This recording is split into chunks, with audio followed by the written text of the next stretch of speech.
Welcome to the debate. Our discussion today, it really centers on the real estate market dynamics within the Village of Lake Denham. Specifically, we're looking at whether buying a pre-owned home there right now is, well, a smart move, given what's coming. We're examining how the highly anticipated opening of the Eastport Town Center is likely to influence that market. So, the central question is pretty precise. Does the clear locational advantage, just the sheer closeness to all the projected activity at Eastport, does that guarantee an immediate and sustained price premium for these pre-owned homes in Lake Denham? Or are other factors maybe going to moderate that appreciation? Things like, the existing amenities nearby or the financial liabilities tied to the properties themselves. My position is that Eastport's success, which seems pretty much guaranteed as a major hub, is really the dominant factor here. It secures an almost instant boost in desirability and consequently value for current homeowners. I see it, it bit differently. Look, Eastport will certainly add to the lifestyle offering. Nobody's disputing that. But I strongly contest this idea that this one new amenity provides a flat-out guarantee of some immediate, massive price premium that just, overrides other core financial realities. Any buyer looking at this, they have to weigh that convenience factor against the specific debt structure you find with these pre-owned homes. And let's not forget the already extensive amenity package Lake Denham residents enjoy. We really have to ask if the market is truly willing to absorb leftover infrastructure debt just for a new place to shop and dine. Well, the word on the street, the consensus among real estate professionals watching this area, it seems pretty definitive. They're saying, and I quote, "Buying property in the Village of Lake Denham is smart. This will be a highly sought-after area as soon as Eastport opens."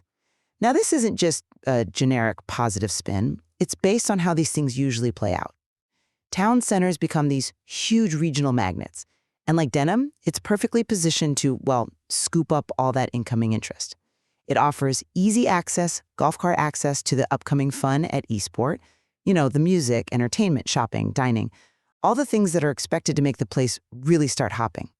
This accessibility, the fact that Eastport is, quote, not going to be far from here, it basically establishes Lake Denham as a prime high-demand neighborhood. And crucially, the quality of the pre-owned homes available is incredibly strong. Take that 2023 Mockingbird designer model on McLucas Lane. It's being marketed as better than new, and frankly, it looks it. Loaded with upgrades, full house gutters, high-quality tile floors throughout, quartz countertops, even a 2.5-car garage. These homes, they're turnkey, high-spec places ready to capture the highest benefit from this new central location. Okay, that's a compelling picture you paint of quality and future fun, but let's try and anchor this discussion in financial reality for a moment. Lake Denham isn't exactly some, struggling area just waiting for one single amenity to rescue it. These homes already benefit from very convenient access to a really extensive set of lifestyle experiences. You've got Sawgrass Grove right there, Southern Oaks Championship Golf, the Clifton Cove putting course, and Dabney Recreation is coming online very soon. So the extra utility, the marginal utility gained from adding Eastport might be significant, sure, but is it truly revolutionary enough to justify a price spike that overcomes the, let's call them, financial hurdles of buying pre-owned? And specifically, let's talk about the debt. That 2023 Mockingbird you mentioned, it's listed right there with a $40,000 bond. Now, for listeners maybe not familiar with how these master plan communities work, that bond, it represents a long-term infrastructure debt tied right to the property deed. It's a 30-year obligation the buyer takes on, even though, yes, it does decrease slightly each year. So when a potential buyer compares that specific home to, say, the brand-new cottage homes also being offered right now in Lake Denham, doesn't that $40,000 upfront debt burden act as a pretty substantial moderating factor on any value appreciation driven purely by location? I see the point, and yes, the debt factor has to be part of the calculation. But I'd argue Eastport represents something fundamentally different from the existing amenities you listed. Eastport is slated to be the next major town center. It's a regional magnet designed to pull visitors, residents from a much wider area. Sawgrass Grove, fantastic place, excellent local amenity, great market. But town centers operate on a different scale. They are the key hubs for higher energy community life, for economic activity. They drive traffic, they dramatically increase the visibility, the prestige of the neighborhoods closest to them. Lake Denham's guaranteed proximity, it's not just close, it's right there, establishes it as a prime central neighborhood in the truest sense of the word.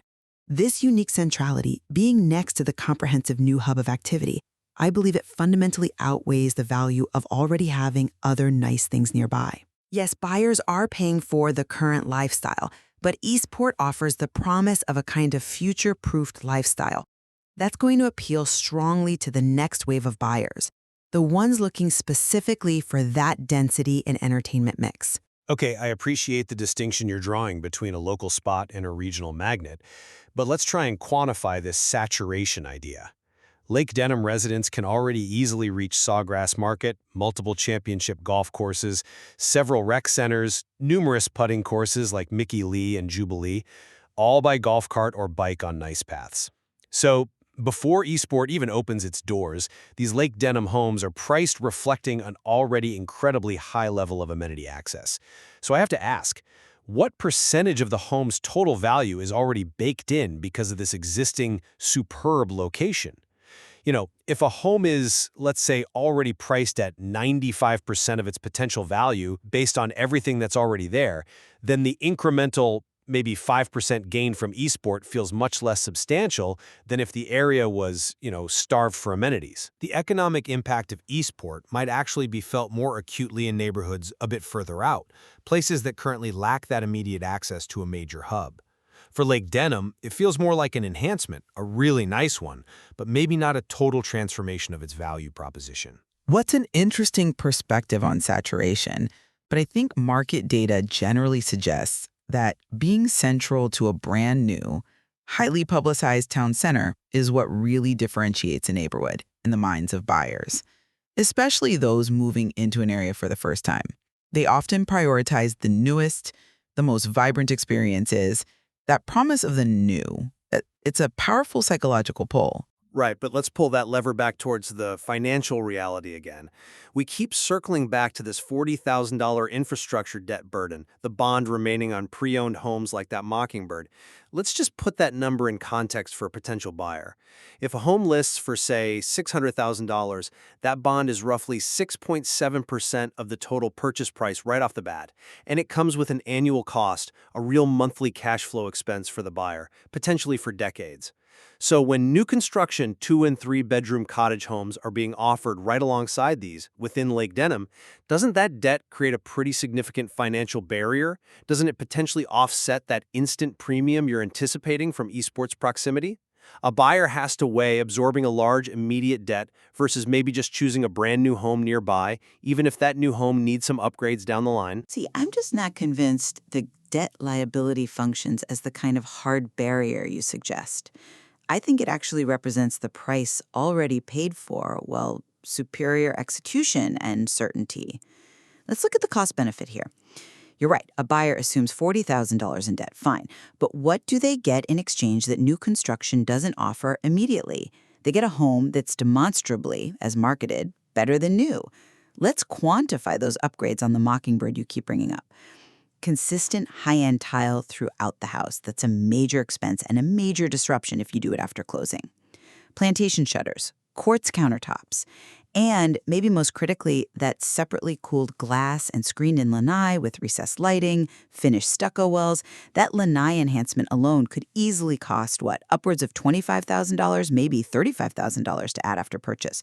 Once you factor in construction, the cooling system, the finishing, add the cost of the tile, the shutters, the full gutters, the market value of those executed high-quality upgrades, I'd argue, quite easily exceeds the remaining $40,000 bond liability.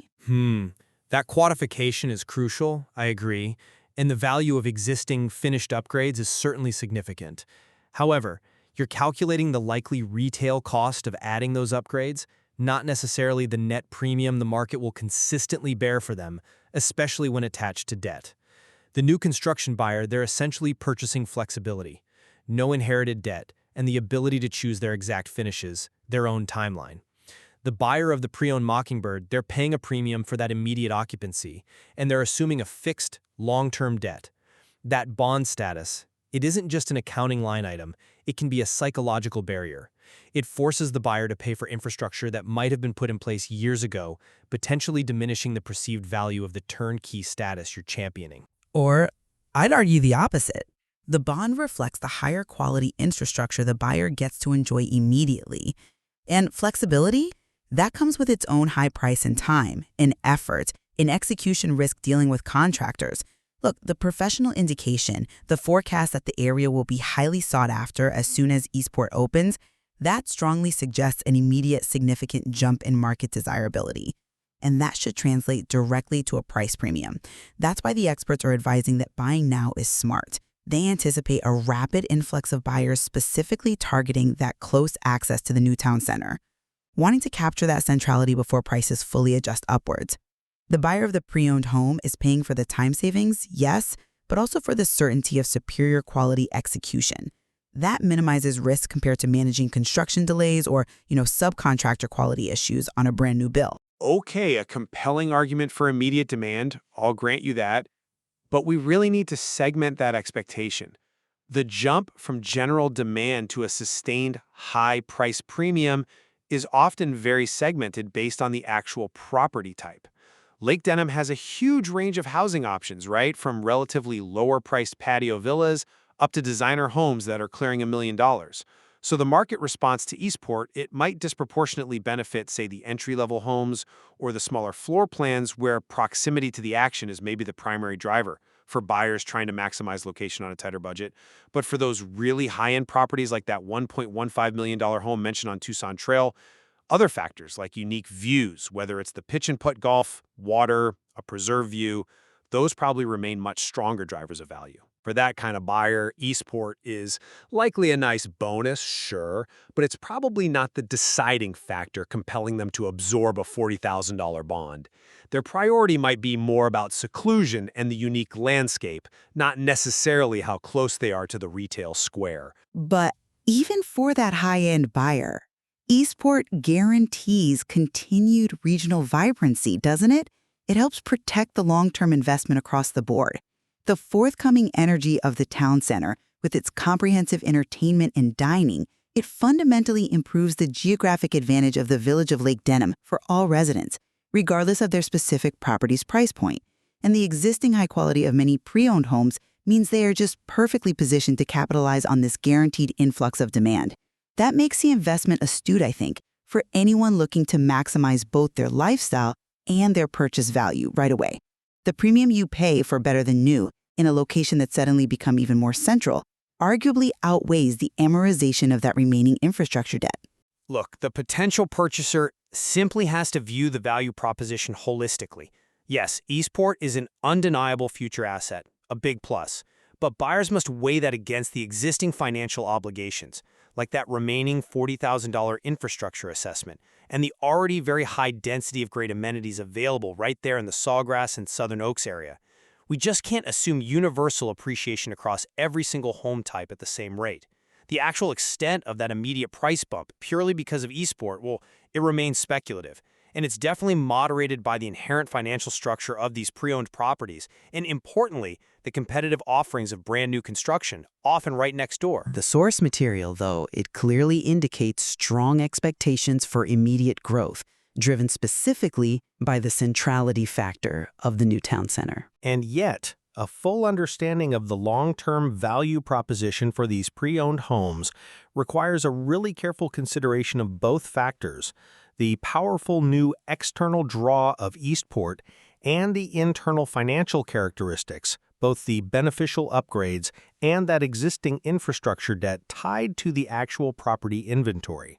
So the informed buyer has to weigh the location certainty against the total cost of ownership. It's that calculation. Exactly.